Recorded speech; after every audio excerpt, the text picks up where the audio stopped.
Bom dia a todos, irmãos. Feliz sábado. Que bom poder estar com vocês aqui nessa manhã, poder olhar para vocês, tantos que estão aqui nos assistindo aqui via YouTube, via Zoom, e também os que estão aqui na igreja. É bom ter a certeza de que Deus está em nosso meio. Feliz sábado para você. Olhe para a pessoa do teu lado aí, diz, irmão, feliz sábado. Isso. Em breve a gente vai poder dar um abraço, né? Em breve a gente vai poder dar um abraço. Feliz sábado aqui, a equipe EDM mais bonita que tem em todo o Piauí e também em todo o mundo, né? Hoje, é lógico que eu sempre brinco com os irmãos que Deus só me coloca no lugar onde tem as melhores pessoas para cuidar, né, de mim. Amém? Isso. Irmãos, como vocês sabem, nós estamos estudando nesse trimestre essa lição aqui, Gênesis. Isso, todos já têm aqui. E hoje nós vamos estudar aqui sobre todas as nações e Babel. Queria convidar você que está aqui agora com a gente, que feche seus olhos para a gente pedir a bênção do Senhor para esse estudo. Senhor, nosso Deus e Pai, queremos te agradecer, porque nós estamos com vida e com saúde. Te agradecer, Senhor, porque a tua graça é presente na vida de cada pessoa aqui presente. Nesse momento, iremos estudar o teu guia de estudo e te pedimos que teu Santo Espírito possa nos orientar e tirar lições práticas para a nossa vida, em nome de Jesus. Amém.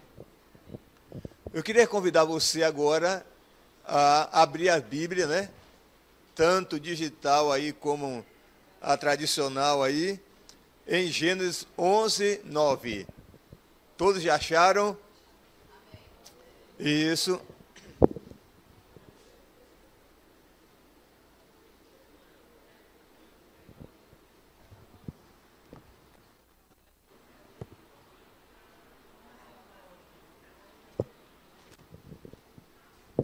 Todos acharam? Vou ler aqui e a gente vai tirar aqui algumas conclusões aqui. Certo? Vamos lá? Primeiro, isso, capítulo 11, verso 9. A cidade foi chamada de Babel, porque ali o Senhor confundiu a língua de toda a terra, e dali o Senhor os dispersou por toda a superfície da terra. Nós que estudamos a lição na semana passada, nós estudamos sobre o quê? Alguém se lembra? O dilúvio, né? E o foco do dilúvio ali tinha um personagem principal que era nosso amigo, né? Chamado Noé. E Noé, a Bíblia fala que era um homem íntegro. Era um homem santo, um homem reto, que andava nos caminhos do Senhor. Mas já aqui nessa parte dessa lição, o foco agora está aqui agora na família de Noé, os 3 filhos, né? Sem Cã e Jafé. E você vê agora que o plano de Deus sempre foi espalhar as famílias sobre toda a terra. Mas, mesmo Deus tendo o plano certo para o ser humano às vezes toma decisões que vai contra o plano de Deus. E ali as famílias, os descendentes do filho de Noé, eles agora tomaram uma posição de ficar em uma localidade. E ali queriam construir uma cidade grande, e no centro da cidade, uma torre. E o objetivo da torre não era só escapar do dilúvio, mas sim assumir o lugar de Deus, do governo de Deus sobre a vida do ser humano.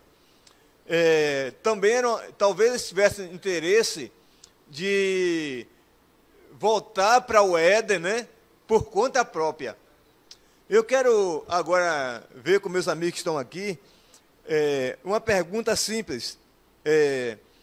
Quantas vezes em nossa vida a gente foge do plano de Deus e quer ter as bênçãos de Deus sem obedecer a Deus. O que é que vocês acham, hein, meus universitários? O ser humano, na realidade, ele tenta fugir de Deus, né? Desde quando o homem pecou, ele tenta, de qualquer forma, fugir da presença de Deus.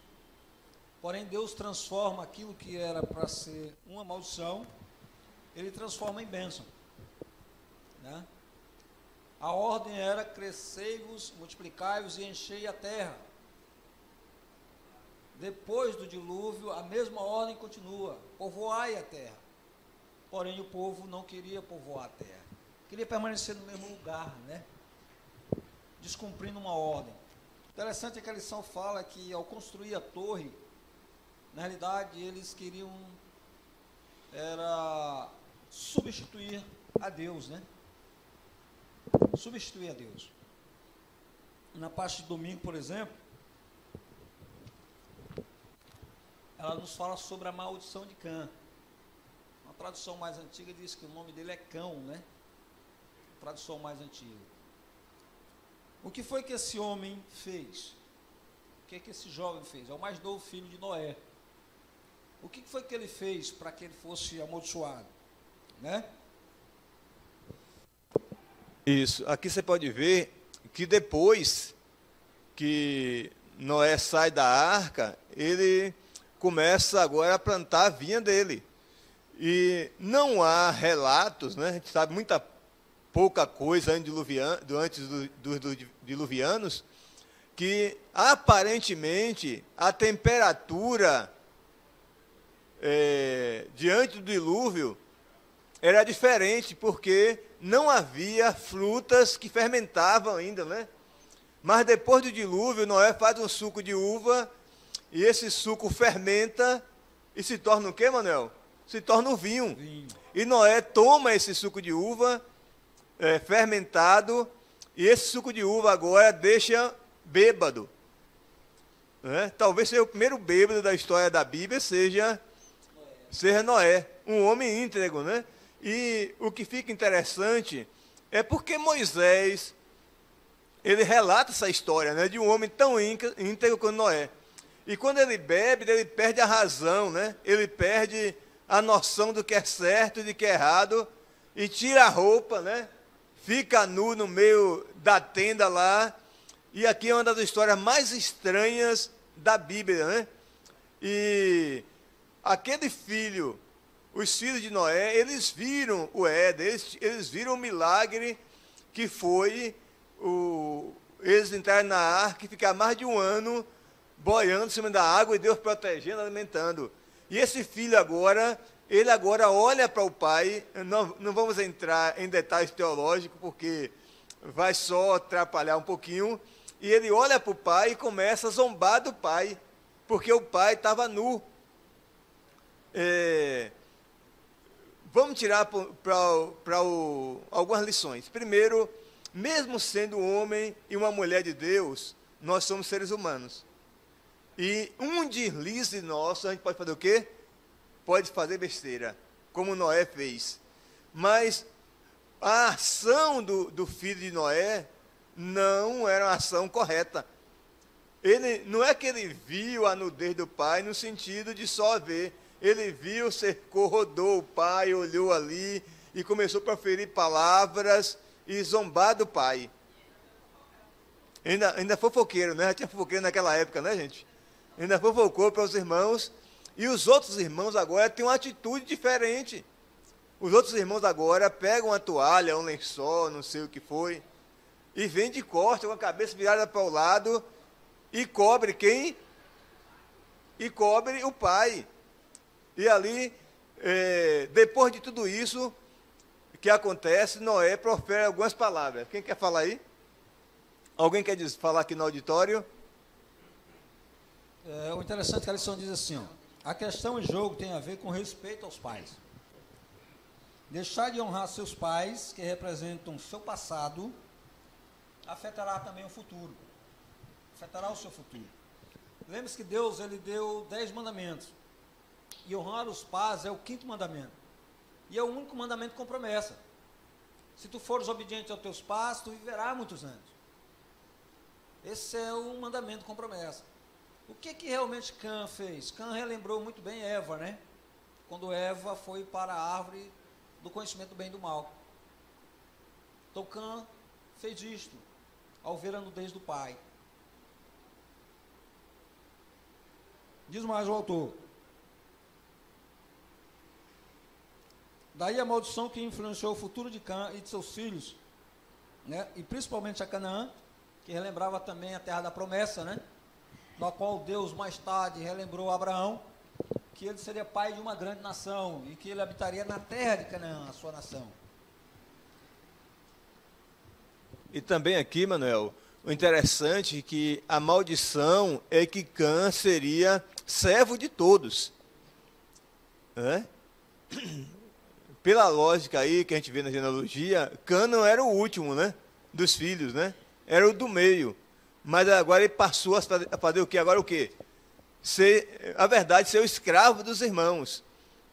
E se você olhar, Deus dividiu aí que os filhos de Sem seriam os seguidores de Javé. E os filhos de Jafé seriam as pessoas que iam dominar o mundo, né? E Cã seria quem? Os escravos, praticamente, as pessoas que iam servir a todos. Irmãos, mas mesmo na maldição de Cã, Deus dá o quê? Uma promessa de bênção. Mesmo nas falhas do ser humano, Deus ainda tem uma promessa que se o ser humano obedecer, ele vai fazer um milagre e vai restaurar aquele ser humano. Alguém quer fazer algum comentário? A irmã Marlete, a irmã Fátima, quem mais deseja aí? O Márcio, quem mais quer fazer um comentário aí? O irmão Pedro. Eu queria só dar ênfase bem que assim, que a lição diz assim: esta é uma alusão profética à expansão da aliança de Deus a todas as nações que abraçariam a mensagem de salvação de Israel para o mundo. Olha só. Aquilo que era maldição se tornou bênção, né? O verbo, né, Canaã, vem do verbo cana, que significa subjugar. Deus subjugaria Canaã através de Sem, né? Quando Israel realmente voltou para a terra prometida, chegou à terra prometida, aquela que foi prometida a Abraão. Então Deus transformou a maldição em bênção. E aqui, irmãos, a gente tem que também, a gente não tem tanto tempo hoje, mas a gente pode ver aqui que Deus tem sempre um plano para o ser humano.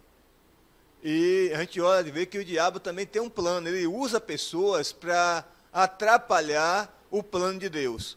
O que fica bem explícito aqui nessa lição é que Deus conhece o passado, Deus conhece o presente e Deus conhece o futuro. E Ele sabe, irmão, o destino de todos nós, porque Ele está no futuro, Ele é o futuro. E nós podemos tirar aqui lições para a nossa vida bem simples e concreta para nós, porque eles tinham noção de Deus, eles conheciam os milagres de Deus, eles conheciam os eventos, mas isso não adiantou, porque eles tinham no coração um egoísmo muito grande. Eles queriam ter o nome deles conhecido. E será que em nossos dias também o povo de hoje não é muito parecido com o povo lá de Babel, da Torre de Babel? Eles queriam que o nome deles fosse o quê? Conhecido. E o que é que as pessoas fazem hoje para o nome ser conhecido? Para ser lembrado? Alguém pode falar? O que mais o pessoal faz hoje é para o nome ser lembrado. Realmente as pessoas procuram sempre estar na mídia, né? As redes sociais estão cheias, né? De pessoas que estão procurando cada vez mais ser vista para ser notada, se tornar célebre, né?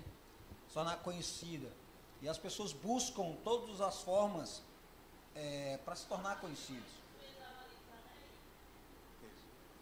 E outra coisa aqui, irmãos, imagine um mundo com um só idioma. Vocês imaginaram? Isso. Quando nós somos aqui brasileiros e nosso país fala duas ou três línguas, né? Porque tem os índios aí, mas a maior parte fala português. E você olha, nosso país é um país continental, né? E agora imagine, o mundo inteiro na época falava um idioma. Qual idioma é, a gente não sabe, a Bíblia não fala, mas era um idioma só. E de uma hora para outra, Deus confunde. E agora Deus divide. Como Deus faz isso? Ele é Deus. Então, cada grupo de pessoas passou a falar uma língua. Imagine aqui na frente dessa igreja hoje, Carlos falando hebraico. Adma falando japonês, Manuel falando tupi-guarani, e eu tentando falar português, né? Como seria aqui esse casamento aqui, um falando japonês e outro falando hebraico? Então não deu certo. Então foi a maneira de Deus espalhar. E Deus espalhou todas aquelas 70 famílias que havia ali, descendentes de Noé, por toda a terra. Irmãos queridos, eu querendo ou não, o plano de Deus vai se cumprir. E o plano de Deus era povoar toda a terra. E eu quero fazer uma pergunta para vocês. O plano de Deus está se concretizando em tua vida, meu irmão? Você está deixando o plano que Deus estabeleceu para você se realizar em sua vida? Uma pergunta, irmãos. Que às vezes, irmãos, as nossas decisões, os nossos sonhos, os nossos planos, faz o quê, Eric? Atrapalha o quê? O plano de Deus para a nossa vida. Manuel, vamos finalizar? Eu queria finalizar aqui com a...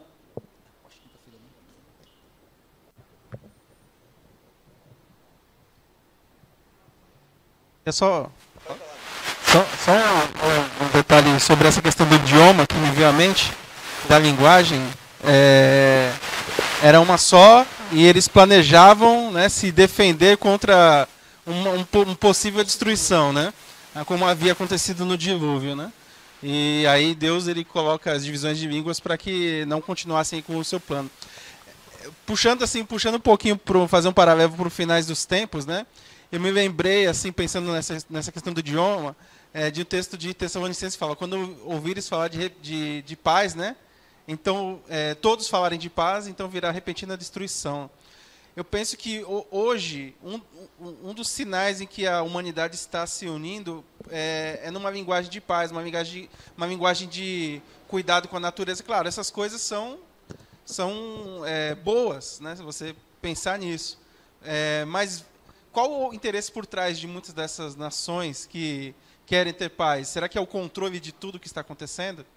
Qual é o objetivo de cuidado com a natureza? É ter o controle sobre as indústrias, o poder econômico.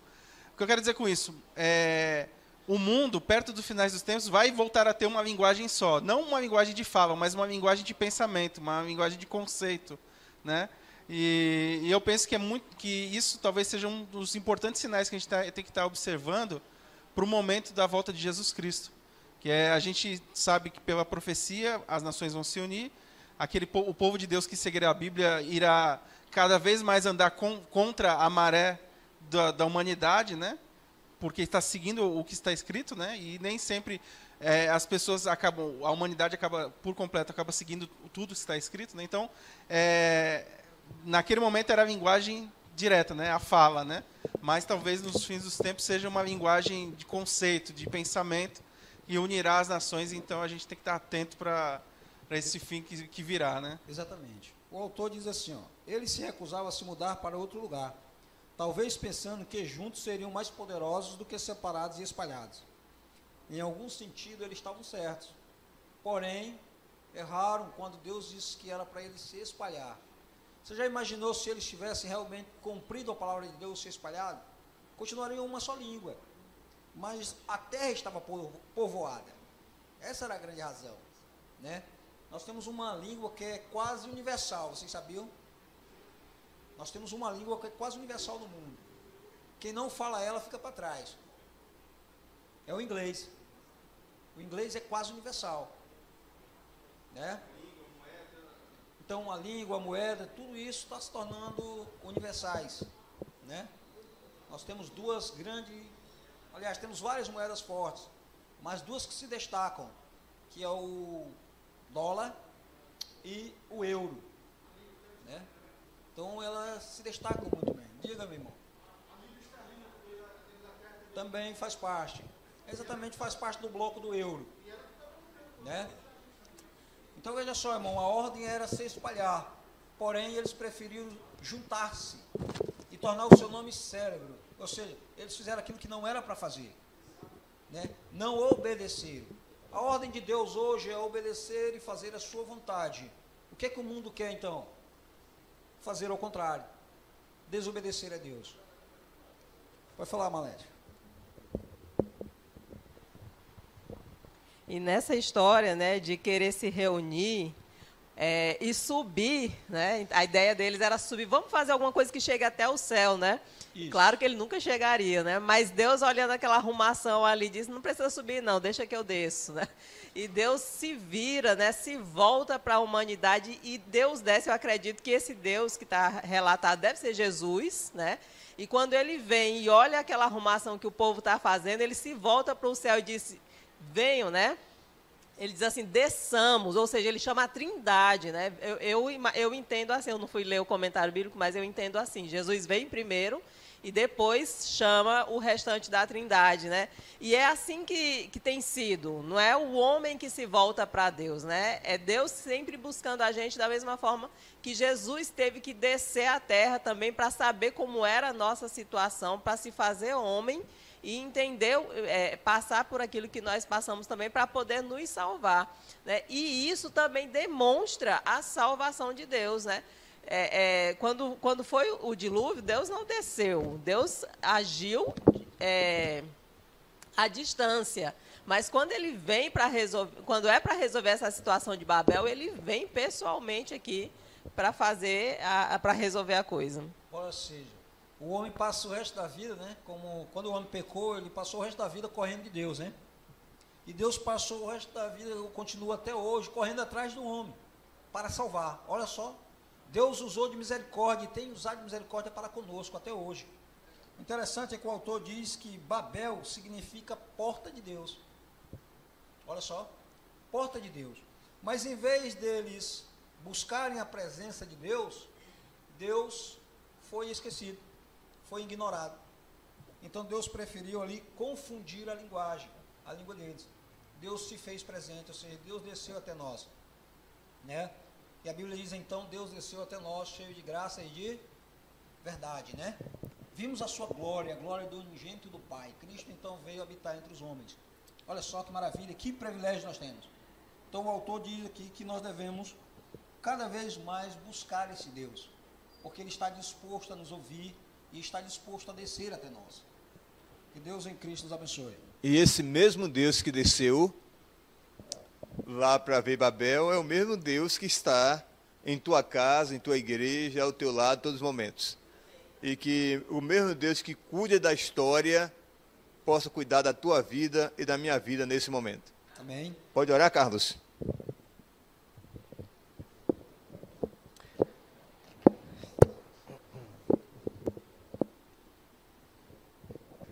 Oremos, Senhor Deus, estamos mais uma vez aqui diante de Ti para te agradecer pelas bênçãos e por mais uma recapitulação da Tua santa e bendita palavra através da Escola Sabatina. Que a gente consiga aprender mais de Ti e que a gente coloque em prática tudo que aqui nos foi apresentado. Venha ser com todos nós agora, que vamos começar as palestras, e que tudo seja feito para a honra e glória do Teu nome. É o que te pedimos em nome de Jesus.